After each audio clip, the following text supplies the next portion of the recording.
Hello everybody, this is Dr. Tyler Evans from Arete Chiropractic in Portsmouth, New Hampshire. Today we are doing our research live moment on a brand new paper that just came out. A good friend of mine, Dr. Jamie Browning in Sherman Chiropractic College actually shared this paper with me. But it is titled Concussion with Primary Impact to the Chest and the Potential Role of Neck Tension.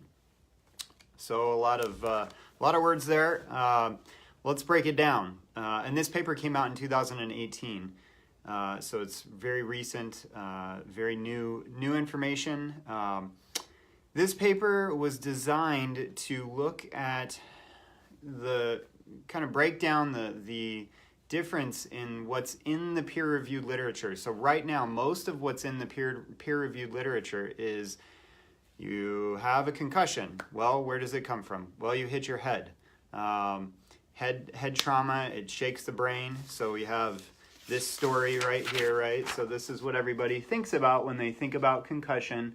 Oh, you hit your head, you shook your brain from front to back or right to left, and now you have a brain injury. Well, that's probably a big part of the case. That's probably part of the case. That's true.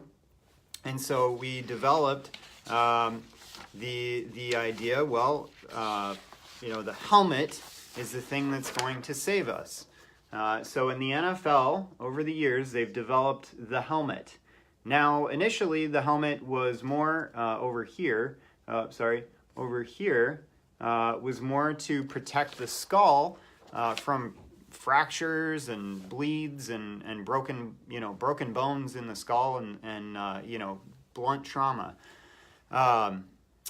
And so that's a very kind of old model, right, in the early 1900s. And then as they went along, they added more padding and more plastic and a face mask to protect more and more of the face and whatnot. So those are the developments of the helmet in the NFL.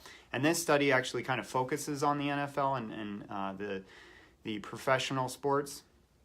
But what they are saying in this paper is that it's not necessarily a head trauma problem, that it is a whole spine trauma, and actually the Craniocervical Junction is very, very related to what's happening in these concussion cases. What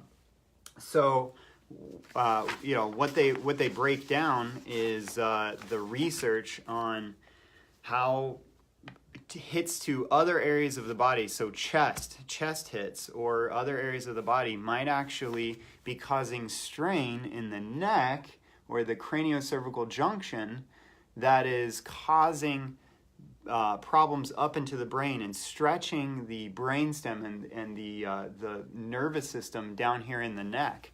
And so the neck might be a big part of what's happening in these concussion cases. So the helmet is not going to save the neck. And actually, in fact, what I see and what I've noticed over the years is that, in the NFL, we have helmets on, and so we might be hitting harder because we have a helmet on. So rugby is a good example of another sport, and they tend to focus on technique and tend to lower that ratio and percentage of heavy traumas to the head and the neck.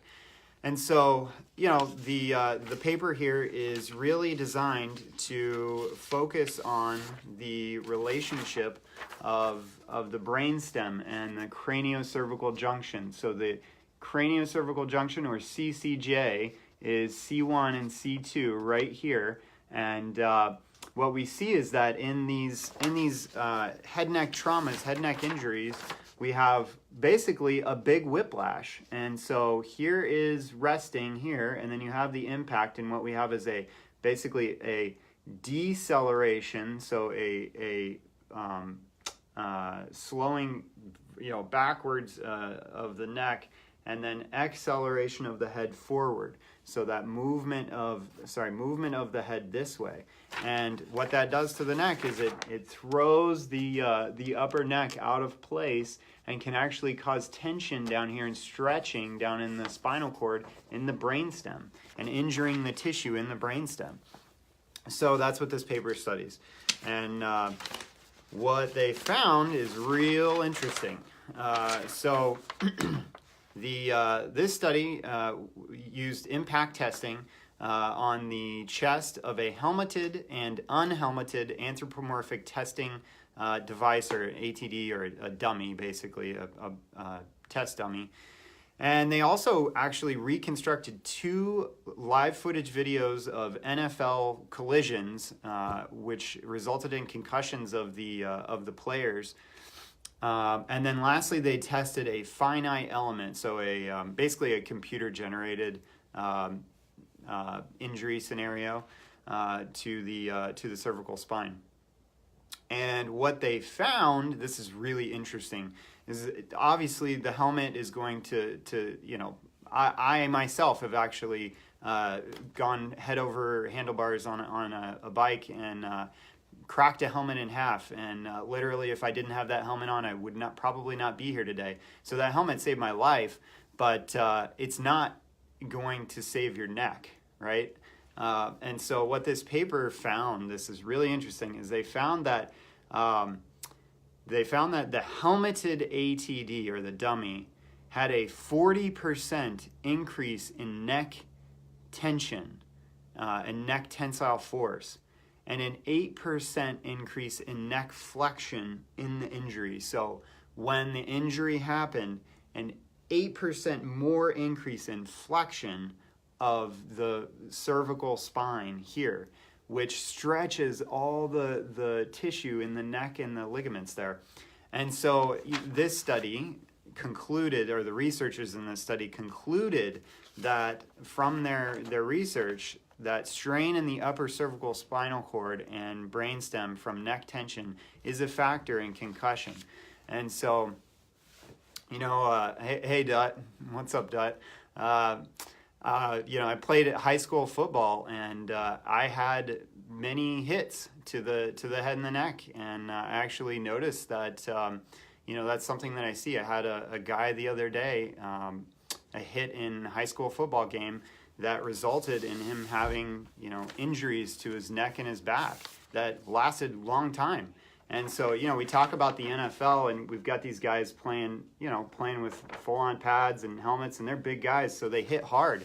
But the same thing happens in high school. This is actually, a high school hit right here. This is, young guys, and they don't realize it, but you can end up having lifelong injuries as a result of hitting your head and neck. Even though you have a helmet and you have pads on, it's not going to save the tissue that's in there because that's it's not protected. So it's just good information to get out there. This paper is really interesting, just came out 2018, and talking about how the helmet may actually increase the force that goes through the neck because of the weight on the head. And obviously it's good. It's going to save a lot of brain injuries, brain trauma, but it's not going to save the neck. So what's the answer? What's something to do? Well, you can get your neck checked by an upper cervical specialist, which is what we do. We focus on that upper neck and balancing the vertebra up there to get the head back on straight over the shoulders and balances the spine from the top down. So an upper cervical specialist does that gently and focuses to get the brain and the nervous system healthy again. So if you have any questions about that, give us a call at 603-380-9184. That's 603-380-9184. And have a great day. Take care.